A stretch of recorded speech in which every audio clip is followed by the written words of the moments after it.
मालवणमधील राजकोट राडा प्रकरणामध्ये नारायण राणे यांच्यावर गुन्हा दाखल करा अशी मागणी केली जाते। वैभव नाईक यांनी सिंधुदुर्ग पोलीस अधीक्षकांना तसं निवेदन सुद्धा दिलेलं आहे।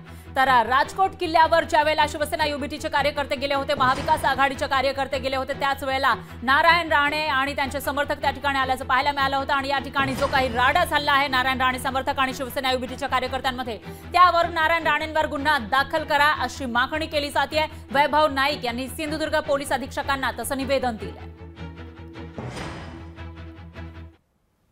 काल आपण पाहिलं असेल अशा धमक्या ज्या, म्हणजे आम्ही काय कोणाला घाबरत नाही, कोंबडी चोरांना घाबरतच नाही, त्यांच्याकडे लक्ष नाही, पण हे असं करणं योग्य नाही। काल ज्या प्रकारे काही ठराविक लोकांनी पोलिसांना धमकी दिल्या, पोलिसांना शिवीगाळ केली, एका पोलिसाला दगड बसलेला आहे आणि वैभव नाईक यांना पोलीस संरक्षण मिळणं गरजेचं आहे।